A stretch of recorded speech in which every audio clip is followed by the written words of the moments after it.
Annyeonghaseyo! Na-stress ka din ba sa pagme-memorize ng napakaraming information na kakailanganin mo sa iyong pag-aaral? Nagka-cram ka din ba bago ang araw ng exam? Baka kulang ka sa time management. According to Google, time management is a process of planning and organizing how to spend time on tasks and activities. Paano mo inaalat ng tama ang iyong oras para mas ma-achieve mo ang goal mo? Pag na-master mo ang time management, mas nagiging productive ka and it can lead to your success. Next, you should have a set of study techniques that actually work. So in this video, I'll give you 3 study techniques and personally naging effective po sa akin and I know magiging effective din po sa inyo. Study technique number 1. It's called Pomodoro. Pomodoro technique is a time management strategy saan mag-aaral ka ng 25 minutes and then after 25 minutes, mag-aalat ka ng 5 minutes para sa break time. Then after 5 minutes na break time, mag-aaral ka uli for another 25 minutes. And then after 25 minutes, magkakaroon ka na naman ng 5 minutes na break. Ulitin mo ang cycle, depende kung ilan yung Pomodoro na gusto mong gawin. Halimbawa, 2 Pomodoro, so that's a total of 1 hour. 50 minutes na aral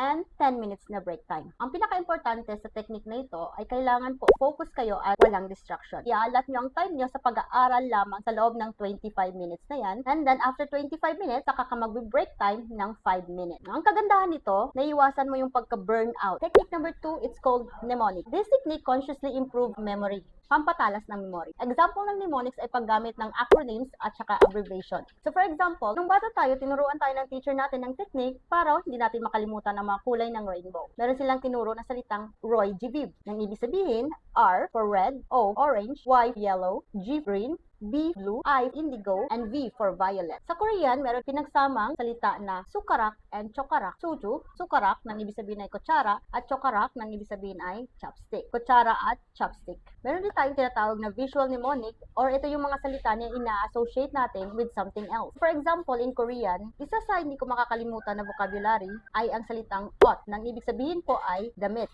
So, bakit hindi ko siya makalimutan? Kasi kung makikita niyo yung spelling po ng salitang ot, para siyang ulo ng tao na nakadamit. So, every time na nakikita ko ang salitang ito, pumapasok na agad sa isip ko yung damit. Technique number 3, yung tinatawag na space repetition system. Space repetition system is a learning technique that involves reviewing information at increasing interval of time. Using flashcard is a repetition strategy. So, this is sample of flashcard. Ilalagay mo dito mga salita na i-memorize mo at sa likod naman po nito yung meaning. So, this is very handy. Pwede mong dalhin anytime, anywhere. Nung nagsisimula ako, ang goal ko sa isang araw ay mag-memorize ng 10 vocabulary. Kailangan makamemorize ako ng 10 vocabulary. So, isusulat ko yan siya. And then, for 1 week, puro 10 vocabulary lang po araw-araw. Then, by next week, dadagdagan ko po ito ng another 10.